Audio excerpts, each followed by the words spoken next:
یہ اس رب کی قدرت ہے. پھر اسی جان سے اس کا جوڑا بھی پیدا کر دیا، یعنی حوا کو. ایک جان اپنی قدرت کاملہ سے پیدا کیا، اسی جان سے اس کا جوڑا بنا دیا. پھر کیا کیا اس رب نے؟ وَخَلَقَ مِنْهُمَا رِجَالًا كَثِيرًا وَنِسَاءً. پھر انہی دونوں ہستیوں سے، آدم و حوا سے، ہندوستان سے لے کے امریکہ تک، حضرت انبیاء کرام سے لے کر امت تک، یہ جتنے بھی مرد و عورت آپ دیکھ رہے ہیں، انہی دونوں سے اللہ نے انہیں پیدا کر دیا. اب آگے اللہ کہتا ہے وَاتَّقُوا اللَّهَ الَّذِي تَسَاءَلُونَ بِهِ وَالْأَرْحَامَ. اے لوگو، ڈرو اس اللہ سے جس کے نام کی تم بھیک مانگتے ہو ایک دوسرے سے، کہتے ہو اللہ کے واسطے سن لو، اللہ کے واسطے دے دو، اللہ کی قسم میں سچا ہوں، اللہ کی قسم میں اچھا ہوں. یہ جو اللہ کا واسطہ دے کے، جس اللہ کے نام کی عظمت کا وسیلہ دے کے تم بھیک مانگتے ہو، ڈرو اس اللہ سے. اور کس سے ڈرو؟ والارحام. یہی لفظ میرا موضوع ہے، پوری آیت میں یہ لفظ میرا موضوع ہے. والارحام، رشتوں سے ڈرو. رشتوں سے، یہ ہمارا آپ کا اس وقت ایک رشتہ ہے. میں سنانے والا ہوں، آپ سننے والے ہیں. سنانے والے کو بھی مخلص ہونا چاہیے اور سننے والے کو بھی مخلص ہونا چاہیے، تاکہ دونوں کا رشتہ سلامت رہے.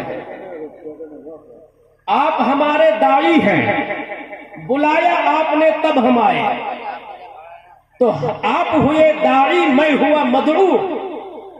داعی اور مدعو کا بھی ایک رشتہ ہوتا ہے. بلانے والے نے بلایا، آنے والا آیا.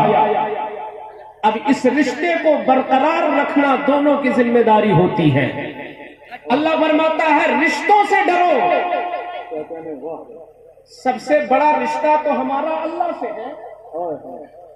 اللہ ہمارا خالق ہے، ہم اس کی مخلوق، ہم اس کی مخلوق ہیں. یہ کرم اس کا ہے نا.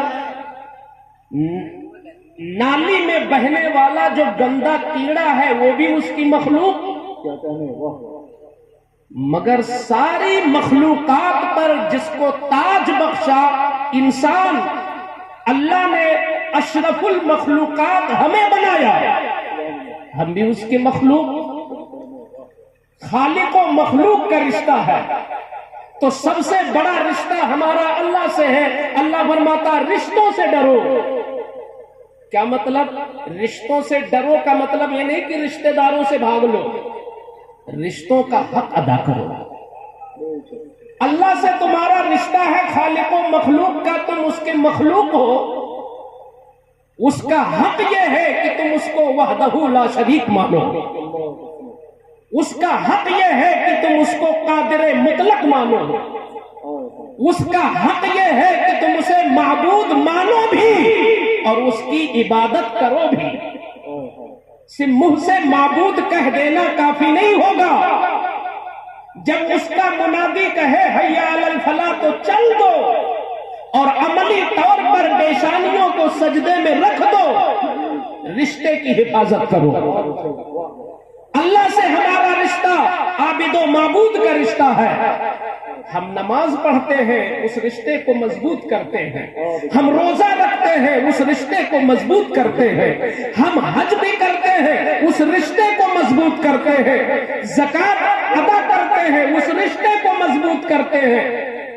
مگر اسلام وہ مذہب ہے کہ جس نے نماز و روزہ، حج و زکوٰۃ کو کافی نہیں سمجھا، یا صرف اسلام نے انہی کو عبادت نہیں کہا، بلکہ اسلام نے کہا کہ اگر تم رشتوں کی حفاظت نہیں کرتے ہو تو عربی میں رشتے کا نام ہے رحم، اور رحم نکلا ہے رحمان سے.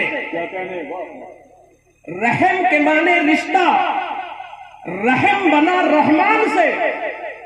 تو جس نے رشتے کی قدر نہیں کی اس پر رحمان کی رحمت نہیں ہوگی. ہمارا آپ کا دنیا میں آنے کے بعد رشتہ کن سے ہوا؟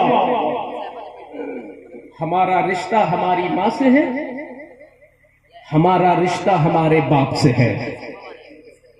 یہ دنیا کے اعتبار سے بڑے مضبوط، بڑے مستحکم رشتے ہیں، بلکہ ہمارے مخلص جو پیران اعظام ہیں، ہمارے جو مشائخ ہیں، جبکہ